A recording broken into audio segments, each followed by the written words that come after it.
ठीक है, तो देखो एक छोटा सा सेंटेंस कैसे बनता है, subject verb and object. Subject क्या होता है, सब्जेक्ट होता है वो जो काम करता है, ठीक है, तो काम करने वाला होता है आपका सब्जेक्ट। तो ये हो गया आपका डूअर, काम करने वाला जो एक्शन कर रहा है।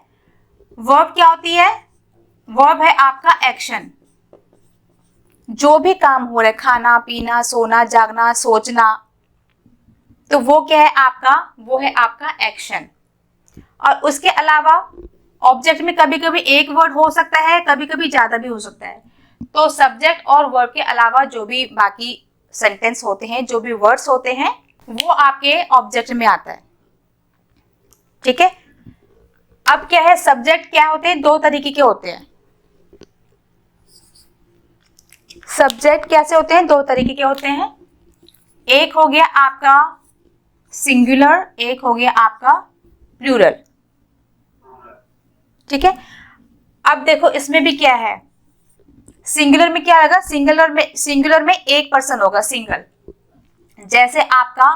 अच्छा, इससे पहले एक और चीज, जो सब्जेक्ट होते हैं आपका I and you. I and you है तो सिंगुलर है ना, आई क्या है, सिंगुलर ही है, वन पर्सन ही है, और यू भी सिंगुलर है, तो यू को ज्यादातर हम प्लूरल मानते हैं। यू एंड आई दोनों को हम एज ए प्लूरल लेके चलते हैं। ठीक है, प्लूरल मतलब बहुवचन हो गया। कैसे, कहीं कहीं पर आई का यूज हम सिंगुलर के तौर पर करते हैं, वो आगे जाके आपको धीरे धीरे पता चलेगा। और यू मतलब देखो, अगर मैं आपको बोल रही हूँ किसी एक पर्सन से बात कर रही हूँ, तो भी मैं यू को ही यूज करूंगी। लेकिन अगर मैं एक से ज्यादा लोगों के साथ बात कर रही हूँ, तो भी मैं यू का ही यूज करूंगी। तो आई और यू है, सिंगुलर भी है, लेकिन इंग्लिश में ज्यादातर हम इसका प्लूरल में ही यूज करते हैं। डन। तो क्या है, सिंगुलर में क्या क्या आएगा, जैसे हो गया ही, शी, इट हो गया आपका, नेम हो गया, जैसे दिस हो गया आपका, दैट हो गया, ऐसे और भी काफी एग्जांपल्स है। तो ये हो गया आपके सिंगुलर सब्जेक्ट्स। प्लूरल में क्या होता है, प्लूरल में हम आई को हम प्लूरल में ही लेके चलते हैं। सिंगुलर है, बट इंग्लिश में काफी सारी चीजें ऐसी हैं कि फिक्स एग्जैक्ट रूल नहीं है। तो जैसे जैसे आप सीखोगे, जैसे जैसे बोलोगे, तो आपको ऑटोमेटिकली पता चलने लग जाएगा।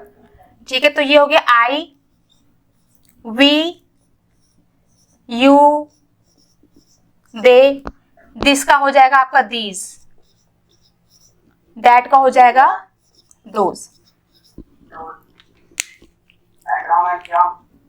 हाँ, सिंगुलर नेम, जैसे नेम अगर एक है, जैसे राम हो गया या कोई भी नाम हो गया, तो वो सिंगुलर है। अगर एक से ज्यादा है, कोई भी दो नाम हो गए, एक से ज्यादा है, तो वो प्लूरल हो गया। ठीक है, अब ये सिंगुलर हो गया, ये प्लूरल हो गया। अब इसमें एक और चीज समझनी है आपने, जैसे जो नाउन है, ये यहां पर आपकी वर्ब हो गई। ये सबको क्लियर दिख रहा है ना। तो नॉर्मली नाउन में कैसे, जैसे मैंने कहा आपको पेन, मैंने कहा पेन, तो इसमें जब हम एस या ई एस को ऐड करते हैं, एस या ई एस को इसमें ऐड करते हैं, तो ये क्या हो जाता है, ये हो जाता है प्लूरल। ठीक है,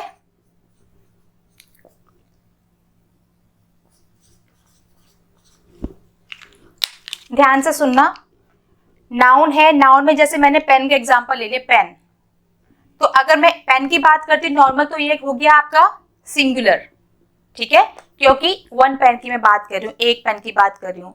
अब मैं ज्यादा की बात करती हूँ, तो ये टू हो गए, इसके साथ हमने पेन्स लगा दिया, थ्री हो गए तो थ्री भी लगा, मतलब थ्री पेन्स बोल दिया हमने। अब यहाँ पर पेन है, अब इसके साथ जब हम एस या ई एस को ऐड करते हैं, तो ये क्या बन जाता है, प्लूरल। ठीक है, मैंने कहा मैंगो, मैंने कहा मैंगो, तो यहां पर वही रूल फॉलो होता है, एस या ई एस लगाकर क्या हो जाएगा, ये प्लूरल हो जाएगा।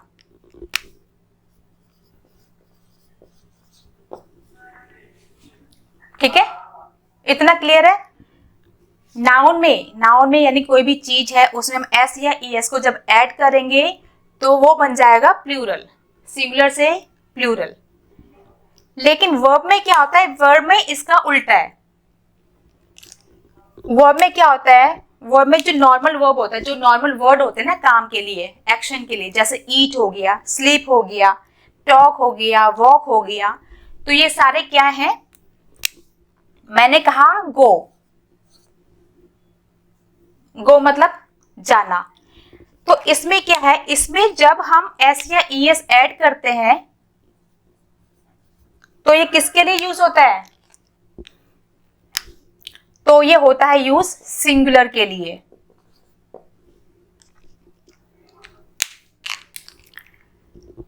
जो नाउन है, जो नॉर्मल कोई भी वर्ड है, मैंने कहा पेन, मैंने कहा बॉटल, मैंने कहा ग्लास, तो वो हो गया आपका सिंगुलर।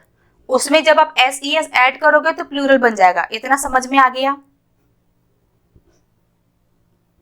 मैंने कहा चेयर तो चेयर का हो गया चेयर्स, मैंने कहा बॉटल तो बॉटल का हो गया बॉटल्स। थैंक यू दुर्गेश जी। ठीक है, तो पेन का हो गया पेन्स, मैंगो का हो गया मैंगोज। तो जो भी नाउन है, जो भी चीजें हैं, उसमें हमने एस ई एस को ऐड कर दिया तो वो हो गया प्लूरल। सिंगुलर से क्या हो गया? सिंगुलर से हो गया आपका ये प्लूरल। लेकिन जब वर्ब होती है, कोई भी हमने एक्शन लिखा, उसमें जब हम एस ई एस को ऐड करते हैं तो वो हो गया सिंगुलर।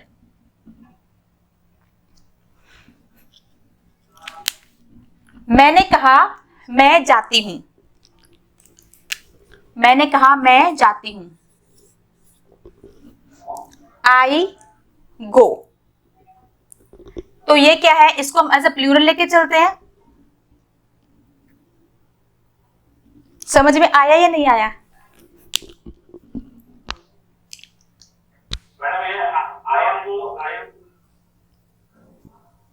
यस,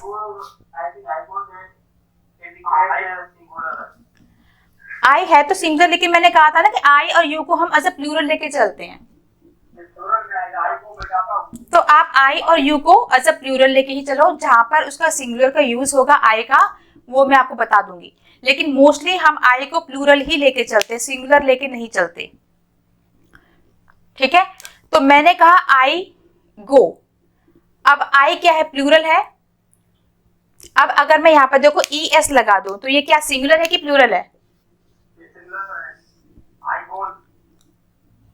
सेंटेंस ही गलत है, मैं आपको एग्जांपल बता रही हूं।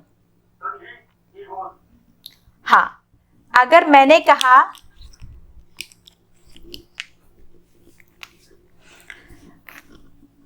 कहा टॉक, इसका मतलब क्या होता है? बात करना, किसी से बात करना।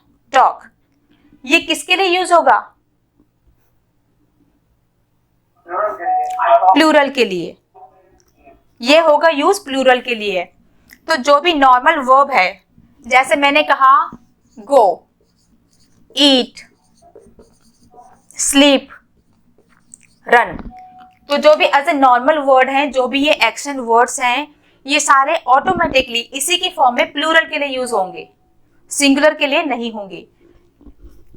जैसे सब्जेक्ट्स हमारे, ये प्लूरल के सब्जेक्ट्स हैं सारे, आई, वी, यू, दे, दीज, दोस। तो मैंने कहा आई गो, मैं जाता हूं, वी गो, हम जाते हैं, यू गो, तुम जाते हो, दे गो, वो जाते हैं, दीज गो, ये जाते हैं, दोज गो, वो जाते हैं। तो जो भी एक्शन वर्ड नॉर्मल है वो अपने आप में ही प्लूरल के लिए यूज होंगे। डन? मैंने कहा वह जाती है, तो सी के साथ क्या आएगा? शी क्या है? सिंगुलर है। शी क्या है? सिंगुलर है। तो इसके साथ जो हम वर्ब का यूज करेंगे ना, वो भी सिंगुलर फॉर्म में यूज करेंगे। कुछ लोग कंफ्यूज क्या होते हैं, कुछ लोगों को क्या लगता है कि अगर ये जी ओ है गो, तो उनको लगता है कि ये सिंगुलर है, तो वो क्या करते हैं आई, तो वो क्या बोलते हैं आई गोज, तो ये गलत है, क्योंकि ES जो वर्ब में अगर SES लगा हुआ है तो आप समझ लीजिए वो क्या है, सिंगुलर के लिए यूज हुआ है। प्रेजेंट का है वो तो पता चल जाएगा, लेकिन वो सिंगुलर के लिए यूज हुआ है। अगर मैंने कहा गो तो ये प्लूरल के लिए यूज हुआ है। मैंने कहा स्लीप तो ये प्लूरल के लिए यूज होगा। मैं ही स्लीप नहीं बोल सकती, ही स्लीप्स बोलूंगी। शी वॉक नहीं बोलूंगी, क्या बोलूंगी, शी वॉक्स। तो डिफरेंस ये है कि जो नाउन में हम SES लगा के उसको प्लूरल बनाते हैं, वर्ब में वैसे ही एक्शन में SES को जब हम ऐड करेंगे तो वो सिंगुलर के लिए यूज होगा। इतना समझ में आ गया? इसमें कोई डाउट किसी को भी? इसमें किसी को कोई डाउट? कोई डाउट नहीं है। चलिए इसको इरेज कर दूं।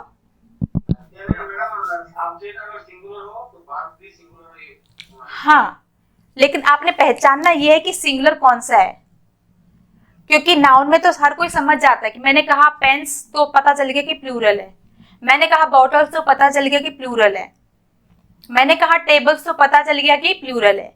लेकिन कुछ लोग कंफ्यूज हो जाते हैं वर्ब में, उनको लगता है अगर वहाँ राइटिंग है ना तो हम लोग पता चल जाएगा। जैसे अगर किसी को बोलना है अगर कि वो अपने माइंड में पता करना चाहिए, क्योंकि अगर वहाँ पर ये लगे हैं तो हम लोग देख के जानेंगे कि हाँ वो सिंगुलर है कि प्लूरल है। अगर हम बात करते वक्त में किसी के हमारे हाथ में तो पेपर नहीं होगा ना, कि कुछ नहीं होगा, हम कैसे पता चले? वो माइंड में उसको सेट करना पड़ेगा, हम सामने वाले को क्या बोल रहे हैं उसी जगह सिंगुलर प्लूरल चेक करना पड़ेगा। अभी तो आप वहाँ दिखा के बोलोगे तो हम बता देंगे कि हाँ ये सिंगुलर है। स्टार्टिंग में आपको थोड़ा ध्यान रखना पड़ेगा, जैसे जैसे आगे बढ़ते रहोगे, प्रैक्टिस करोगे, बोलोगे तो ये धीरे धीरे अपने आप पता चल जाएगा। चलिए अब ये हो गया आपका वर्ब, सब्जेक्ट का हो गया जो भी काम करता है। मैंने कहा आई टीच यू, मैं आपको पढ़ाती हूँ, तो सब्जेक्ट क्या है, आई। यू लर्न इंग्लिश, आप इंग्लिश सीखते हो, तो काम करने वाला कौन है, यू। ठीक है, तो जो भी डूअर है, जो भी काम करने वाला है, जो भी एक्शन कर रहा है, तो वो क्या है आपका सब्जेक्ट। उसके बाद आ गया आपका वर्ब। वर्ब का मतलब क्या है, एक्शन। अच्छा, अभी यहाँ पर एक्शन है, कुछ चीजें ऐसी होती जहां पर एक्शन नहीं होता।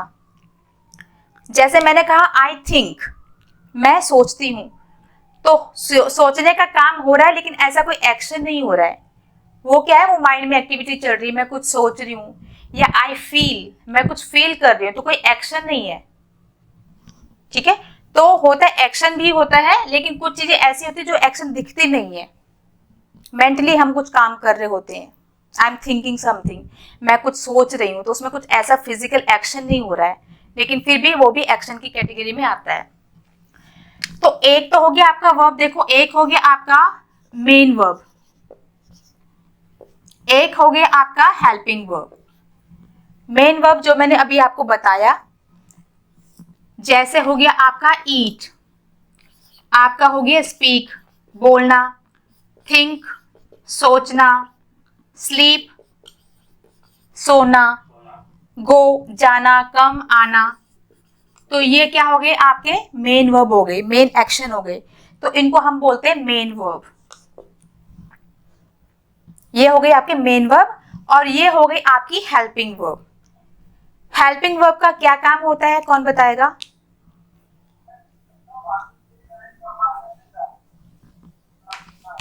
हेल्पिंग वर्ब का क्या काम होता है?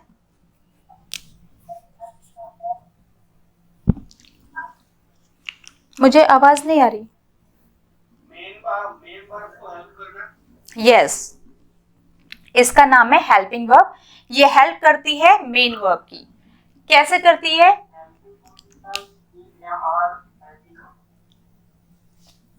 हेल्पिंग वर्ब कौन कौन सी होती है? जैसे हो गया आपका इज, एम हो गया, वॉज वर हो गया, ठीक है, और हो गया आपका विल बी हो गया, और जो मॉडल वर्ब्स हैं कैन कुड, ये सब भी आपकी हेल्पिंग वर्ब में भी आती हैं। अब ये हेल्प कैसे करती है, हेल्प कैसे करती है? मैंने कहा आपसे आई हैप्पी,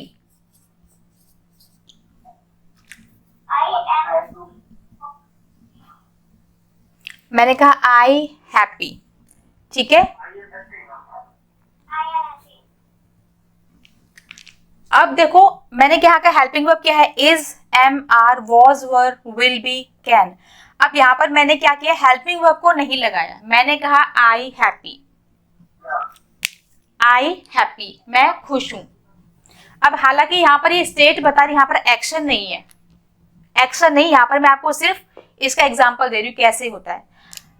ये हेल्पिंग वर्ब क्या बताता है? ये बताता है टाइम, कि कोई जो काम हो रहा है। अभी ये तो मैंने स्टेट बताई आपकी नॉर्मल, कि खुश हूं या दुखी हूं, लेकिन हेल्पिंग वर्ब का काम क्या होता है? ये बताना कि जो भी एक्शन हो रहा है आपका, वो एक्शन प्रेजेंट में हो रहा है, पास्ट में या फ्यूचर में होगा।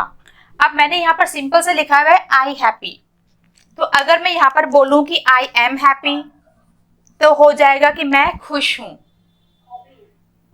मैंने कहा आई वॉज हैप्पी, तो मतलब मैं खुश थी।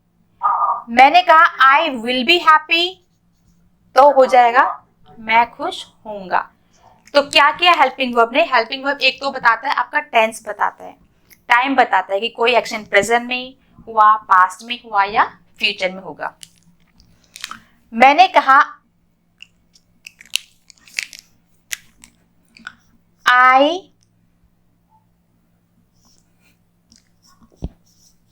टीचिंग, अब ये हो गया आपका सब्जेक्ट, आई हो गया सब्जेक्ट, ये हो गया आपका मेन वर्ब, टीच करना, एक्शन हो रहा है टीच करने का, पढ़ाने का एक्शन हो रहा है। अब उसके बाद मैंने यहां पर छोड़ दिया ब्लैंक। अब आपको क्या करना है? आपको हेल्पिंग वर्ब को ऐड करना है इसमें। तो क्या करती है helping verb? Helping verb help करेगी मेन वर्ब की ये बताने में कि जो भी एक्शन है वो अभी हो रहा है, पास्ट में हो रहा था या फ्यूचर में हो रहा होगा। अगर मैं कह दूं यस, तो अगर आप इसको नहीं लगाओगे तो यहाँ पर पता नहीं चल पाएगा, क्लियरिटी नहीं है। हेल्पिंग वर्ब क्लियरिटी लाती है, बताता है कि क्या हो रहा है। आई टीचिंग का आपको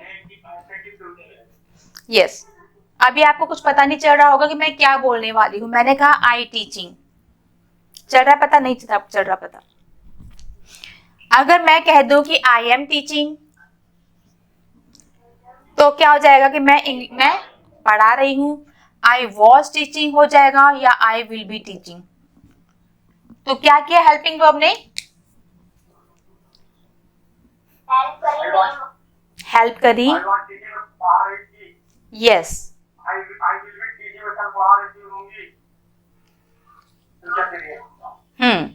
तो हेल्पिंग वर्ब ने हेल्प किया मेन वर्ब का ये बताने के लिए कि एक्शन कब हो रहा है, कौन से काल में हो रहा है, कौन से टेंस में हो रहा है। ठीक है, तो ये हो गया आपका। आगे जाके हम आगे इनको यूज करेंगे। अभी आप मेन इतना समझ लो कि जो एक्शन होते हैं उसमें मतलब जो वर्ब होती हैं दो तरीके की होती है, मेन वर्ब हो गई, हेल्पिंग वर्ब हो गई।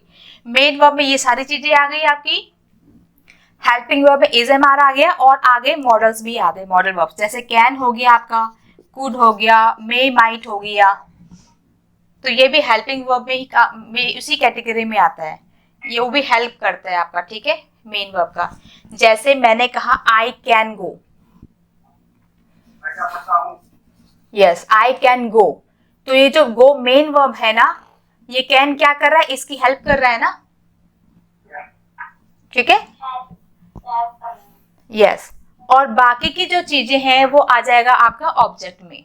मैंने कहा आपको कि आई टीच इंग्लिश, मैंने कहा आई टीच इंग्लिश।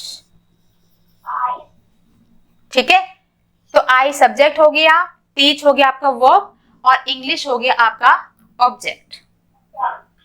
तो ऑब्जेक्ट में एक वर्ड भी हो सकता है, 2 वर्ड्स भी हो सकते हैं और ज्यादा वर्ड्स भी हो सकते हैं। तो बेसिकली कहने का मतलब ये है कि सब्जेक्ट वर्ब के अलावा जो चीजें होती है वो सारा मोस्टली आपका ऑब्जेक्ट में जाएगा।